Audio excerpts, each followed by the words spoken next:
Alors nous avons vu les associations qui sont au niveau des vapoteurs, au niveau des particuliers, mais il y a aussi la fédération, la FIVAP, la Fédération interprofessionnelle de la VAP, ici avec son représentant Charlie, qui est vice-président de la FIVAP.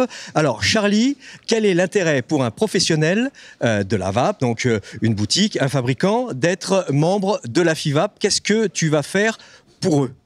Alors ce que je vais faire, moi, avec tous mes confrères, bien surtout sûr. Parce que c'est avant tout une association qui s'appuie sur l'expertise de chacun.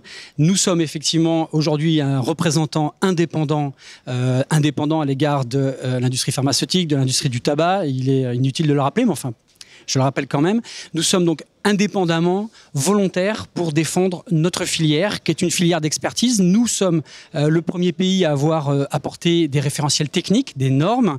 Nous faisons face aux obligations réglementaires, à la loi, et donc nous accompagnons l'ensemble des créateurs, des producteurs, des importateurs qui se posent des questions légitimes sur la distribution des produits en France. Et nous accompagnons aussi énormément les boutiques spécialisées à comprendre quels produits elles ont réellement entre les mains.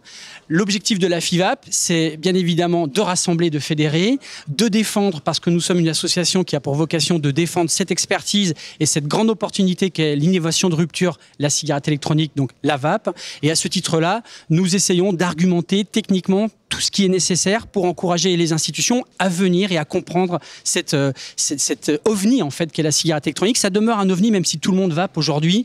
Le contenu de la cigarette électronique, le contenu des liquides, les mesures des émissions, toute cette expertise, elle a besoin d'être renforcée et transmise d'une seule voix. Et c'est ce qu'on essaye de faire au quotidien grâce à nos 450 membres aujourd'hui qui nous soutiennent depuis l'aventure, c'est-à-dire depuis à peu près 2013.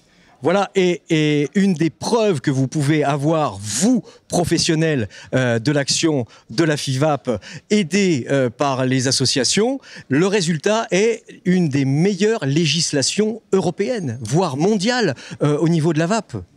La FIVAP a réussi à positionner, grâce à son indépendance, une vraie différenciation à l'égard du reste des produits du tabac. Nous sommes tristement classés dans les produits du tabac. Nous n'avons rien à y faire, mais c'est comme ça que les institutions nous ont vus. La France a su enclencher un référentiel qui fait qu'elle a gagné sa légitimité en tant que représentant de ce produit. De ce fait, la FIVAP est présidente de la commission de normalisation à l'ISO et présidente de la commission de normalisation à l'Europe. Alors j'aurais dû dire dans l'autre sens, à l'Europe d'abord, puis au niveau mondial, mais devant l'industrie du tabac. Et avec, tristement, l'industrie du tabac.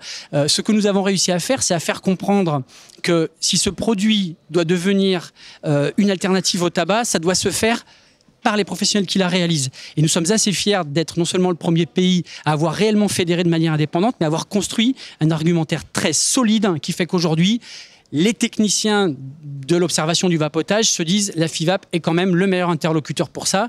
Et c'est ce qu'on essaye de préserver. J'en parlais avec l'EDUS, j'en parlais aussi avec Sovap. Un travail difficile, laborieux a été fait avec le précédent gouvernement et principalement avec Marisol Touraine. Est-ce que ce travail est à refaire? Comment le nouveau gouvernement aborde la VAP? C'est vrai qu'en France, on a eu une chance incroyable, c'est d'avoir un triptyque très fort. Ça a été l'EDUS, l'énorme travail de l'EDUS, Sovap qui a pris le relais, qui aujourd'hui est en contact permanent avec les vapoteurs of course, mais je dirais surtout aussi les vapoteurs, les médecins qui s'intéressent en fait à la vape. Ce triptyque a été très important car il permet de faire comprendre aux institutions qu'il s'agit vraiment d'un produit consomme-acteur et encourager et donner un maximum de messages auprès des institutions de santé, c'est forcément quelque chose qui va être efficient pour la vape et pour les fumeurs. Alors justement, comment le nouveau gouvernement prend ça? Alors, jusqu'à présent, ça a été laborieux, mais ils avaient quand même pris du temps pour nous écouter, ce discours commun. Ce que j'observe aujourd'hui depuis le nouveau gouvernement, c'est qu'ils sont très occupés, ils sont trop occupés, et je trouve ça étrange, alors que c'est toujours la première cause de décès évitable en France, eh bien c'est un sujet secondaire. Non, c'est un sujet primaire. Et Sovap a réaccroché ce wagon très fort en essayant de re-rentrer en relation, nous aussi à la FIVAP et l'EDUS aussi. Et en ce moment, on va dire que les oreilles se sont un peu refermées. Ça, c'est une Ça, je pense que c'est quelque chose d'assez néfaste pour notre filière. Surprenant. Les fumeurs, c'est très surprenant. On aimerait vraiment comprendre, est-ce que c'est vraiment une histoire de temps, ils ont besoin de temps parce qu'ils viennent d'arriver, ou bien ils veulent négliger ce produit-là. La FIVAP va vraiment reprendre et a repris en fait corps tout dernièrement avec une nouvelle organisation pour réattaquer les sujets grâce à nos boutiques spécialisées, grâce aux producteurs qui travaillent sur ces produits-là. Et on va reformaliser le discours. On l'a envoyé aux institutions. On attend aujourd'hui des réponses. On espère qu'elles seront constructives.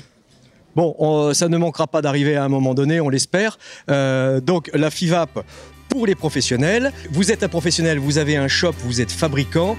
Il faut être à la FIVAP. La FIVAP fait des assemblées générales et des réunions assez souvent pour vous informer de l'avancement de la VAP politiquement et scientifiquement. Je ne me trompe pas, voilà. Et là, pour vous aider, et plus la FIVAP sera forte de son nombre de membres, et bien plus elle aura d'influence politique et peut-être aussi scientifique pour attirer en son sein nombre professionnels de la santé. Investis qui veulent compléter leurs connaissances aussi, parce qu'on transmet beaucoup de connaissances sur ce qui se passe, le marché évolue très vite, la réglementation évolue aussi. On est là pour vraiment renseigner au maximum les boutiques spécialisées sur leur travail au quotidien avec les vapoteurs. Merci Charlie.